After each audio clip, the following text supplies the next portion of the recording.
work. I've just finished a meeting with a business that's involved in stainless steel scrap recycling. So it's a trading business. They buy stainless steel scrap from around the world.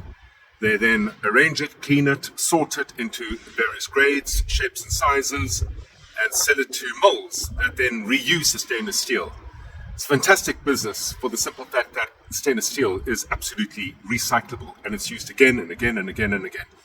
But there were some really interesting insights that I'd like to share with you, because I think despite the fact that we're not all involved in trading businesses, the principles around which you build a trading business to sustain it, to thrive, to grow, occur right across business.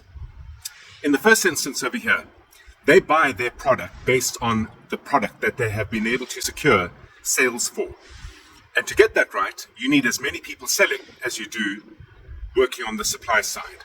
So balancing your buying and selling really matters, in the sense that, and it sounds obvious, if you sell what you don't have, you land up in a problem on the demand side. If you buy what you don't have, you land up with a problem on the supply side. The second thing is this, and what's driving this industry are market forces that are leading to massive concentrations, mostly in the buying side. So the customers that they have are becoming fewer and fewer and more concentrated, given the size and the requirement and the capability of the big mills needed in order to process stainless steel scrap.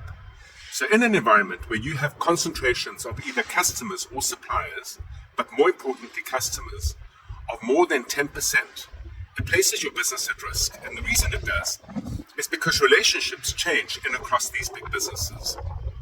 So if your sales are dependent on any customer with more than 10%, you really ought to look at creating a new either range of products or going out there and finding more customers in order to dilute the risk of any one customer closing down or simply choosing no longer to work with you and placing your business in jeopardy. And the third factor that I think is valuable to share is a really good understanding of your working capital cycle. In other words, when does money leave your bank in order to buy product, and when do you get paid by customers for money to come into your bank once you have sold that product?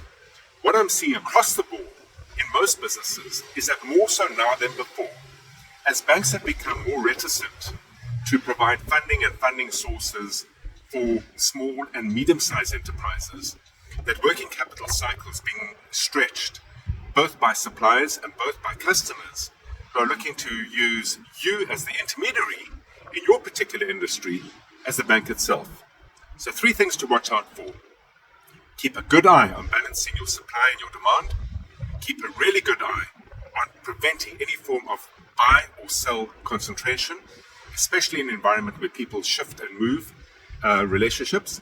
And then get your numbers right. Get your accounting dead on, spot on, in order to manage your working capital cycle. Otherwise, if you don't get that right, before you know it, you yourself will be the bank of your customers or suppliers. Until next week, have an entrepreneurial day.